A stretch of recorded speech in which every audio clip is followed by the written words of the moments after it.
Alright, so this is Legend here from Shark City, bringing you some UFC 2010. And well, it's been a while since I've recorded anything, months and months. I've been busy doing things in my own life with school and such, and haven't really had any time. It's kind of died down, but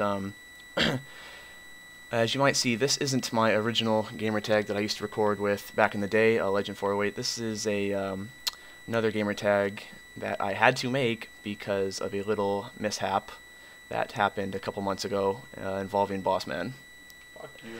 And that's for another commentary. I'll explain exactly what happened. So this is just a whatever gamer tag for now. I'll be changing the the name of the gamer tag. Excuse me. Probably tomorrow to something a little bit better than what it is.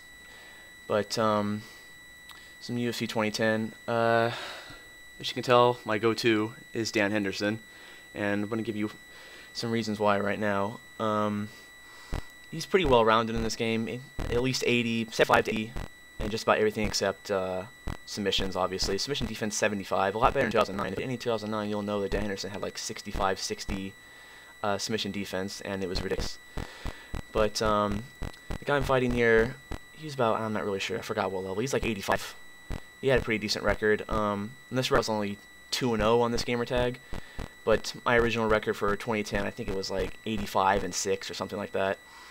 85. So this realistically is a pretty close match. This guy probably came in here thinking he was going to get an easy win. Some kid 2-0. He's probably going to wreck me, but as you can tell, that's not exactly what happened. But at first, he is getting the best of me. He's countering me pretty good. He's throwing jabs. He's catching me with a really nice head kick pretty soon here.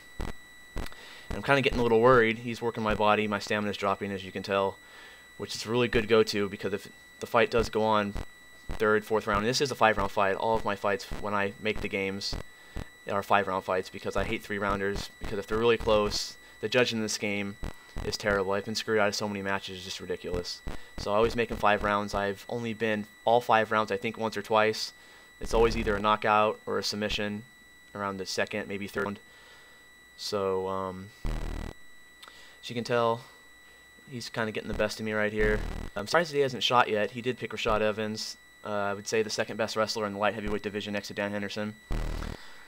And usually every time I pick him, they always counter with Rashad because they always figure that I'm going to wrestle. But I usually always like to start it standing up. If they get the best of me standing up, then I will go for that double. And that's where I'm home at. I like the ground. I'm alright standing up, not half bad, but the ground is where I'm at. And you can tell he shoots a double, I sprawl, I shoot my own double, get side control. I like to call it the swooping double. I'm not exactly sure what that's called in wrestling terms, but I guess it would be a power double. Not exactly a blast double, but I would say a power double. But I go for the mount, he flicks on me, he's on top. I'm starting to get kind of worried because every time somebody flicks on me, I was like, oh damn, I'm really going to get it. And he flicks on me again and gets side control. He's really working, my stamina is really dropping.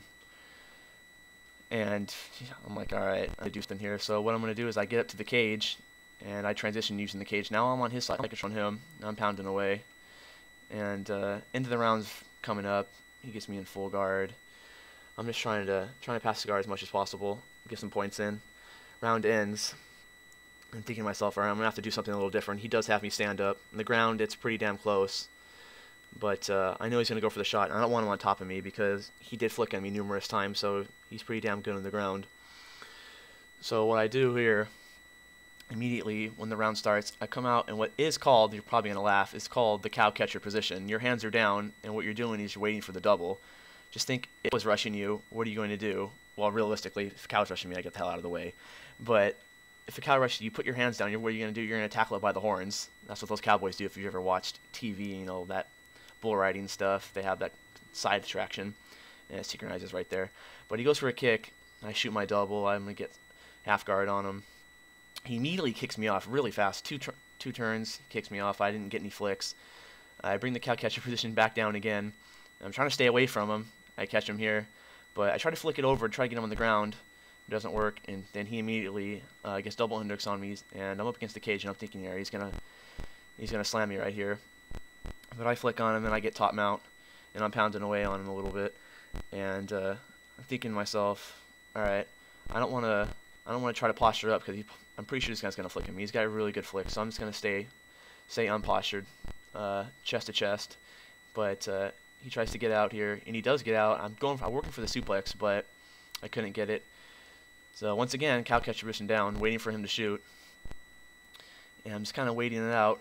And I'm thinking, all right, pretty sure this guy can knock me out. But then, right when I think that, boom, one Dan Henderson right hand. His strength is rated, I think, 88. I'm pretty sure him and Rampage are the two strongest in light heavyweight division. And you know what? If you watch any type of MMA, you do know who Dan Henderson is. You know how deadly his right hand is. I don't know if they factored that into the game. They definitely should have. And if they didn't, well, maybe in 2010 they should. But my go-to is always Dan Henderson in the light heavyweight division. I play all divisions, but light heavyweight seems the most stacked. Dan Henderson of all time. And ever since I started watching MMA a couple years back, Dan Henderson's been my favorite fighter. He has heart. Oh, somebody texting me here. He has heart. Like I say, he's got that tremendous right hand. And for people who don't know, he was a two-time Olympic wrestler, NCAA Division I champion.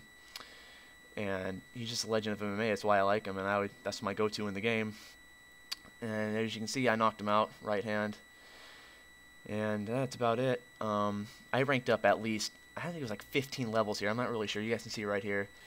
He was level 80 plus, and you guys can see right there. And every time you beat someone that's ridiculously ranked higher than you, it doesn't really matter. They don't have to be really ridiculously higher than you, but you're going to get ranked up quite a bit. So don't be afraid to fight someone who's 10 plus levels higher than you, because if you win, the rewards are going to be quite a bit. But yeah, that's about it, guys. Until next time, Legend out.